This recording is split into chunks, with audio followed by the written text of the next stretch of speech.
جو کہ جس کی کمائی جو ہے، جو کمائی کا ذریعہ جو ایک حرام کمائی ہے اس کی، اور وہ روزے رکھتا ہے اور وہ عبادت کرتا ہے، تو اس کے حوالے سے اس میں کیا مطلب اس کا ہے، اس پہ ذرا روشنی ڈالیں کہ جو ہے وہ کمائی کا ذریعہ اس طریقے سے کیا اور اس کے روزے رکھنا جو ہے وہ قبولیت ہے یا نہیں؟ قبولیت ہے اور بسم اللہ اس کی الرحمن عبادات الرحیم۔ قبول ہیں نہیں؟ دیکھیے اللہ دو کی نظر چیزیں ہیں یہاں پر، دونوں چیزوں کو الگ کر لیجئے گا۔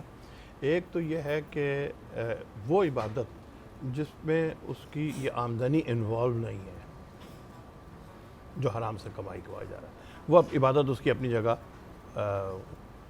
ادائیگی ہے، اس کی نماز ہو، روزہ ہو، لیکن وہ عبادت جس میں اس کے یہ پیسہ انوالو ہے، مثلا حج، مثلا زکوٰۃ، مثلا فطرہ، مثلا کسی کو خیرات دینا، تو وہ چونکہ حرام کمائی سے جو کچھ وہ کر رہا ہے وہ ناقابل قبول ہے۔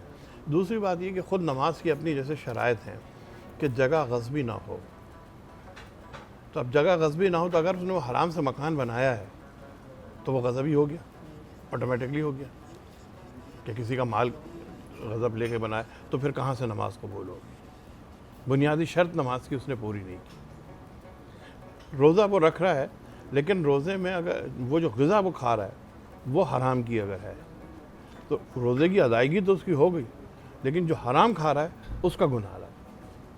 صحیح، یہ دو الگ چیزیں ہو گئی ہیں۔ نہیں تو اس میں تو علامہ صاحب تو برکت تو نہیں ہے نا کسی بھی چیز میں۔ برکت تو حرام میں بالکل بھی نہیں ہے، آپ کروڑوں کمائیں برکت نہیں ہے، آپ ہزار یا لاکھ یا 50,000 کما لیں حلال کے، جو برکت حلال کے کمانے میں ہے اس کا شاید لوگ تصور نہیں کر سکتے۔ تو اس میں جو وہ روزے رکھ رہا ہے یا عبادت کر رہا ہے اس میں مطلب آپ ویسے تو کسی کو بھی آپ اپنی ججمنٹ پاس نہیں کر سکتے، آپ کسی کو بھی جج نہیں کر سکتے، وہ تو اللہ کی نظر میں جو انسان وہ اللہ کو بہتر پتہ ہے۔